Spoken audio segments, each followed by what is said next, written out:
Exercise 8.3 का question number 7 है।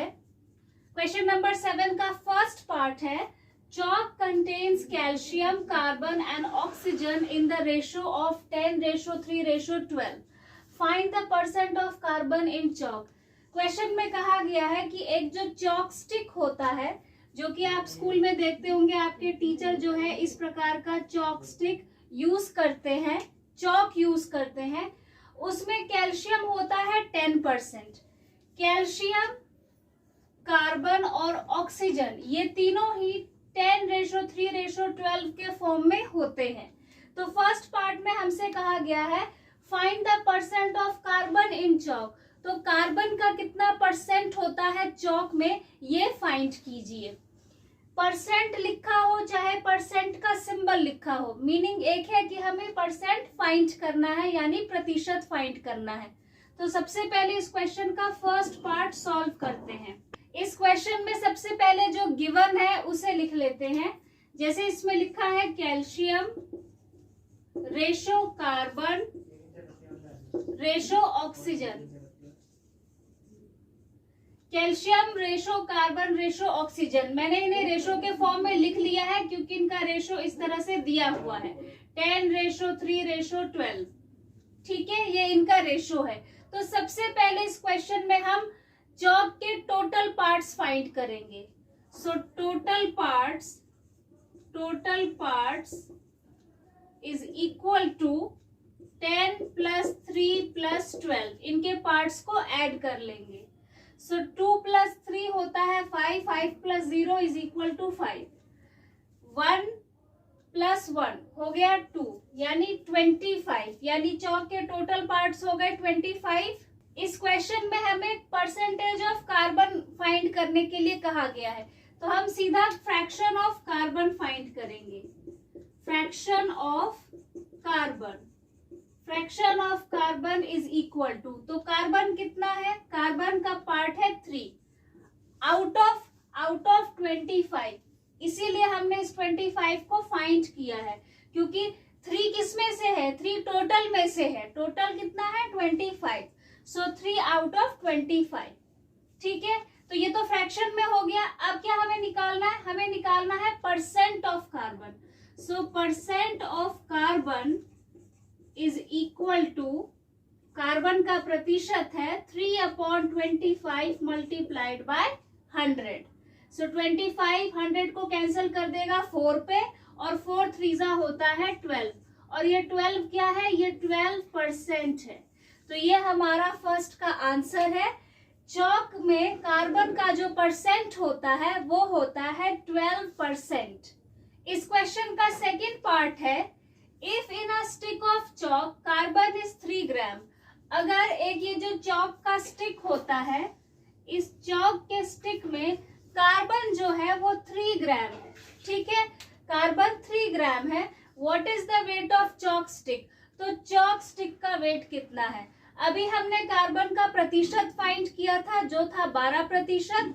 अब हमें कहा गया है कि कार्बन जो होता है वो 3 ग्राम है चॉक में, तो आप पूरे चॉक स्टिक का वजन बताइए अगर कार्बन 3 ग्राम है। अभी हमने फर्स्ट पार्ट में जो फाइंड किया था उसे लिखते हैं।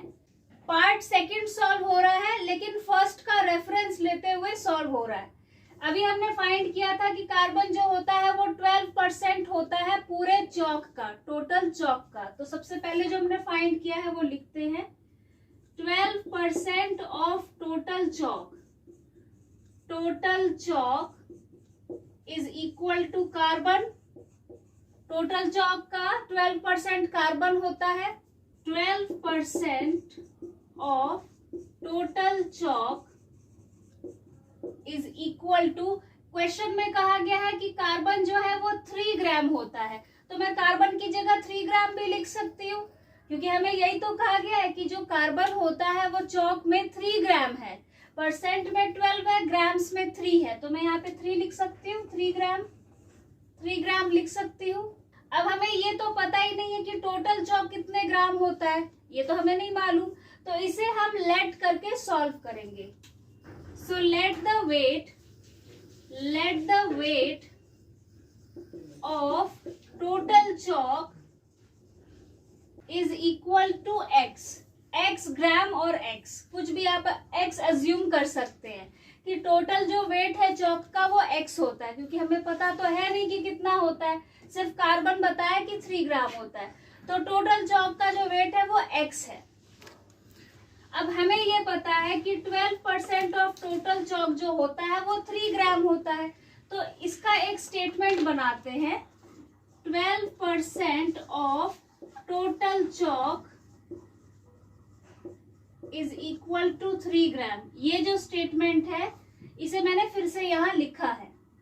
12% परसेंट हटाऊंगी तो अपॉन के नीचे 0 लग जाएगा, ऑफ के लिए मैं लिखूंगी मल्टीप्लाई टोटल चौक, टोटल चौक का वेट अभी हमने कितना अज्यूम किया है x, तो x लिखेंगे इज इक्वल टू 3।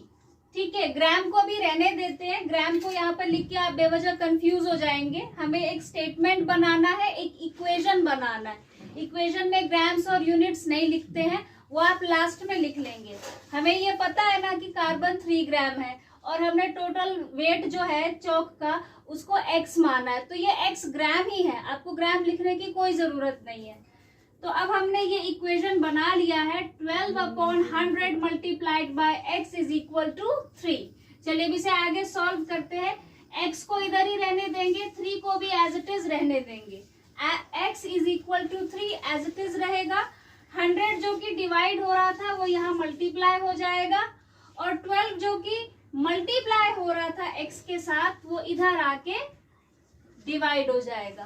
ठीक है, सो 3 1 जा 3, 3 4 जा 12, और फिर 400 को डिवाइड कर देगा 25 पे, और 25 1 जा होता है 25, तो कितना आया 25 आया। और ये 25 क्या है, ये 25 ग्राम है, 25 ग्राम है। x क्या था, x था total weight of chalk, total weight of chalk, तो टोटल वेट ऑफ चौक किस में आएगा, ग्राम्स में ही आएगा। जब कार्बन 3 ग्राम है तो टोटल वेट ऑफ चौक कितना है, 25 ग्राम्स। तो आप यहाँ पे फाइनली लिख सकते हैं, therefore the weight of total chalk, the weight of total